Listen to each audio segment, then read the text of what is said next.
Hello student, आज हम discuss करेंगे मेंस्ट्रुअल साइकिल। देखिए, आज का टॉपिक हमारा मेंस्ट्रुअल साइकिल और ये कहाँ पर चैप्टर के अंदर आता है? ह्यूमन रिप्रोडक्शन के अंदर। ये बहुत ही इंपॉर्टेंट टॉपिक है। जनरली नीट मेंस में एक क्वेश्चन पूछ लिया जाता है।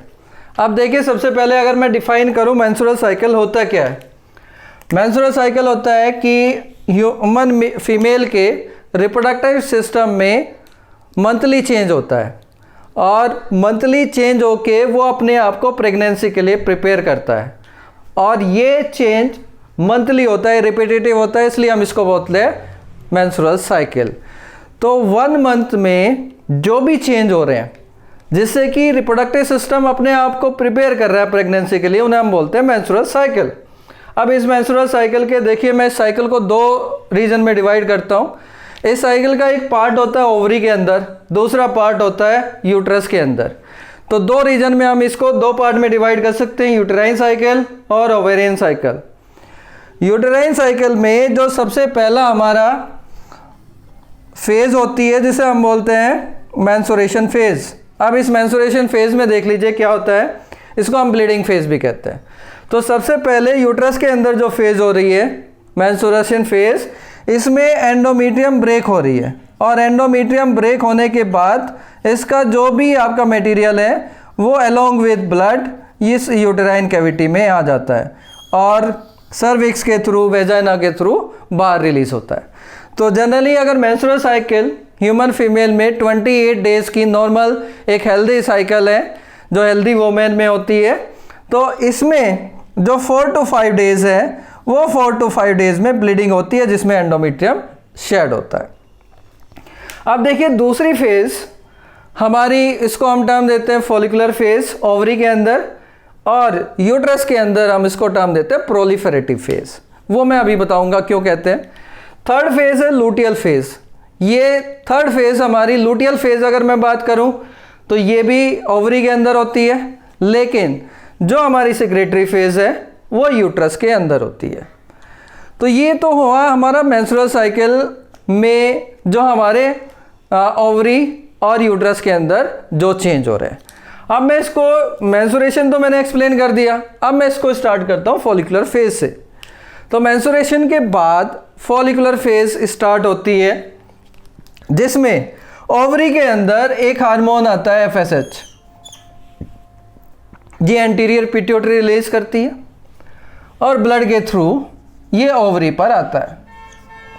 ओवरी में बहुत सारे प्राइमरी फॉलिकल्स होते हैं, यानी जब प्यूबर्टी होती है तो प्यूबर्टी के टाइम पर बहुत सारे प्राइमरी फॉलिकल्स होते हैं, जिनमें से एक हर मेंस्ट्रुअल साइकिल में ग्राफियन फॉलिकल में चेंज होता है।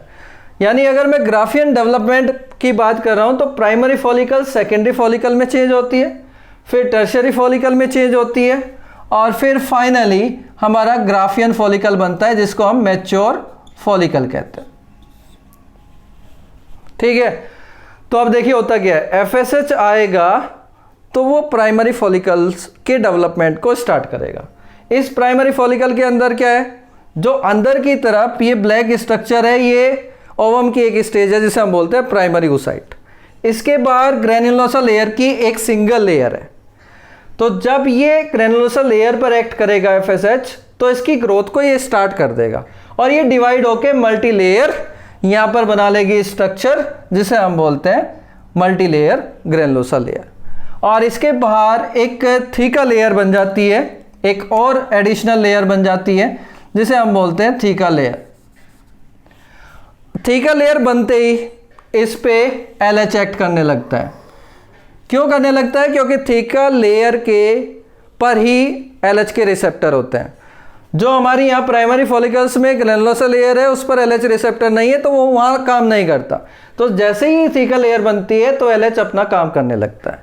अब जो दोनों हार्मोन एक सिनर्जिस्टिक एक्शन में काम करते हैं और एस्ट्रोजन इनका रिजल्ट होता है, यानी दोनों हार्मोन एक सीक्वेंस में एक्ट करते हैं और एस्ट्रोजन का सिक्रीशन करवाते हैं। एस्ट्रोजन एक हार्मोन है, ये एस्ट्रोजन फिर इन फॉलिकल्स पर एक्ट करने लगता है जो इनको सिक्रीट कर रही है और एक्ट करके इसको फिर टर्शियरी फॉलिकल में चेंज करता है। टर्शियरी फॉलिकल में क्या चेंज आता है? टर्शियरी फॉलिकल में जो हमारा प्राइमरी oocyte है वो सेकेंडरी oocyte में चेंज हो जाता है, उसका मियोसिस फर्स्ट डिवीजन यहाँ पर कंप्लीट हो जाता है, जो कि अभी तक रिज्यूम था।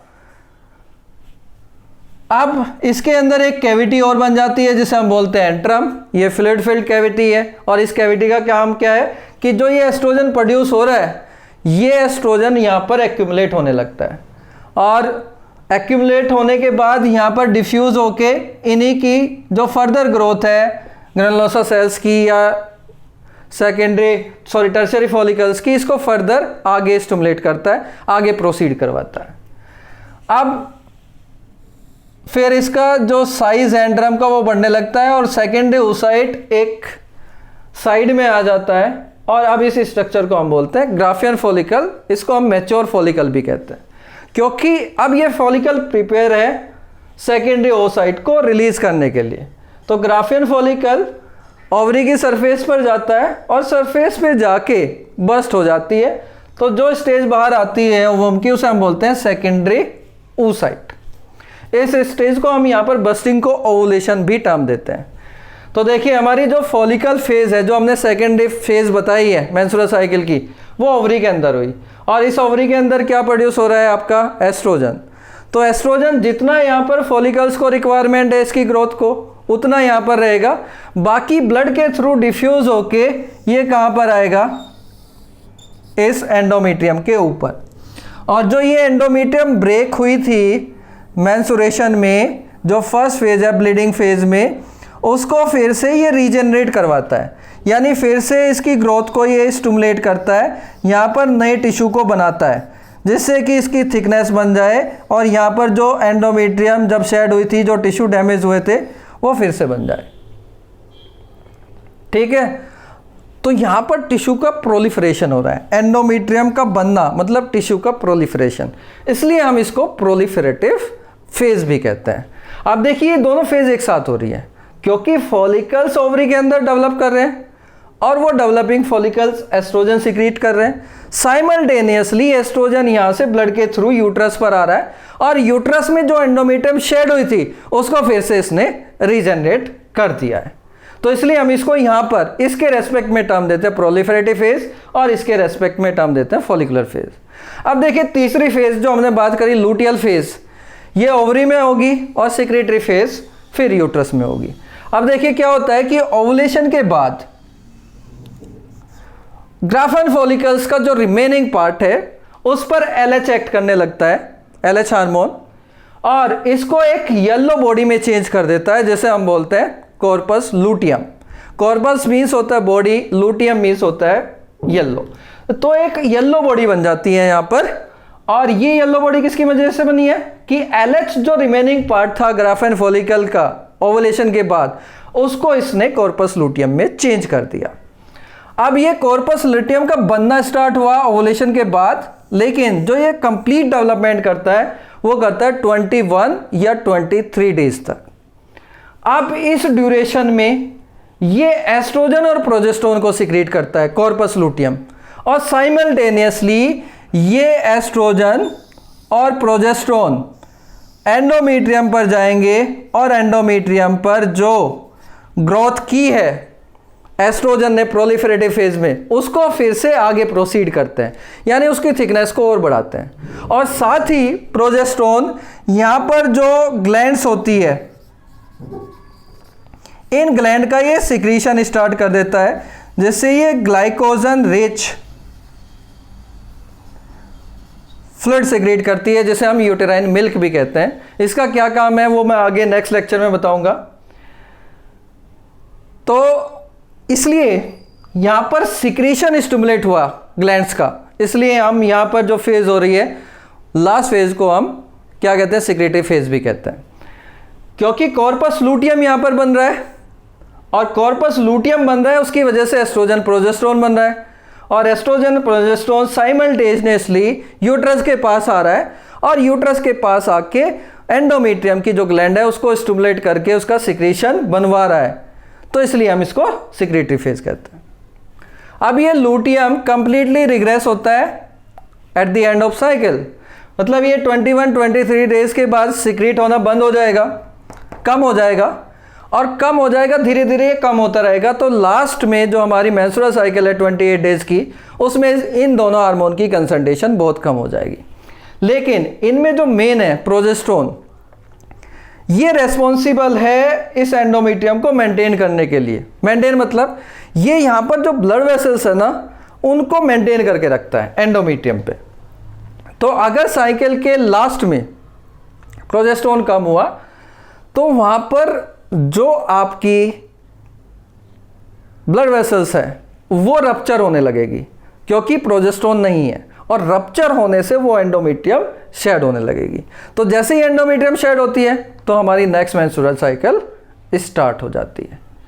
तो ये है, this is about menstrual cycle. अब इस मेंस्ट्रुअल साइकिल में हमारे हार्मोन्स भी है कि वो कैसे यहाँ पर मेंटेन रहते हैं, कैसे उनकी कंसंट्रेशन रेगुलेट होती है, और कैसे वो फीडबैक मैकेनिज्म से अपने आप को कंट्रोल करते हैं।